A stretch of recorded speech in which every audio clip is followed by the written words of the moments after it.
বাজার পরিস্থিতি জানাতে এবার জয়পুরহাট থেকে যুক্ত হচ্ছেন সহকর্মী আবিদুল মোমেন মুনি। জয়পুরহাটের আলুর দামের কি অবস্থা এবং নতুন আলু উঠতে আর কতদিন সময় লাগতে পারে?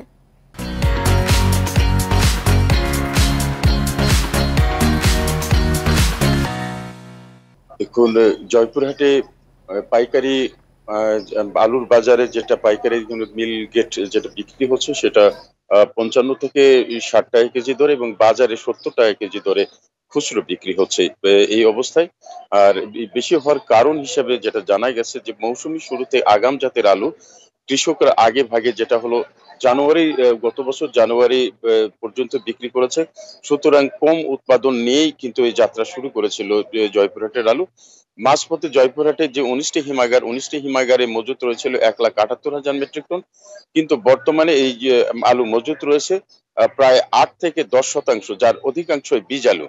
এবং এই বাজারে যে খাবার আলুর দাম বৃদ্ধির আরেকটি সবচেয়ে বড় কারণ বীজ আলুর সংকট। এবং বীজ আলু বর্তমানে যে সরকারি বা নির্ধারিত যে রেট দেওয়া হচ্ছে সেটা কিন্তু কোনোভাবেই মানা সম্ভব হচ্ছে না এবং বীজ আলুর তীব্র সংকট দেখা গেছে আপনার সারা জয়পুরহাট মিলে। বীজ আলুর এই তীব্র সংকটের কারণে এবং বীজ আলুর দাম বৃদ্ধির কারণেই কিন্তু যে খাবার আলুর মধ্যে প্রভাব পড়েছে। অনেক বিশেষ করে বীজ যারা ব্যবসায়ী এবং বীজ কোম্পানিগুলো এই বিশেষ করে হিমাগার গুলো থেকে খাবার আলু বেছে নিয়ে গিয়ে এবং তারা কিন্তু বিভিন্ন জায়গায় প্যাকেজিং করে আবার বেশি দামে যেহেতু বিক্রি হচ্ছে সেই তারা আবার নতুন বীজ আলু হিসেবে সেটা কিন্তু বিক্রি করছে। সুতরাং খাবার আলুর সংকট খুব তীব্র। এই তীব্রতার কারণে বিশেষ করে এই খাবার আলুর দাম কিন্তু হু হু করে বেড়ে চলেছে এবং খাবার আলুর বর্তমানে যে অবস্থা রয়েছে তা আগামী ২ সপ্তাহের মধ্যে শেষ হওয়ার আশঙ্কা করছেন। বিশেষ করে আমি যে জানতে পেরেছি যে হিমাগারগুলো ১৯টি হিমাগার অধিকাংশ ব্যবস্থাপকদের সাথে কথা বলে জেনেছি এবং ব্যবসায়ীদের সাথে কথা বলেছি। তারা কিন্তু খাবার আলু সরবরাহ করতে পারে বড়জোর ২ সপ্তাহ পর্যন্ত। এরপর যদি আগাম আলু যে না নামে তাহলে এই আলুর সংকট নিয়েই কিন্তু থাকতে হবে যতক্ষণ পর্যন্ত না আগাম আলু না নামছে।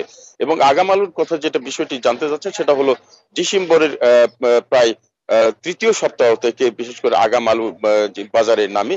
এই আগাম আলু নামার পর হয়তো কিছুটা স্বস্তি আসবে, কিন্তু সংকট থাকলেও দাম দিয়েই কিনতে হবে, কারণ আগাম আলু উৎপাদন হয় না।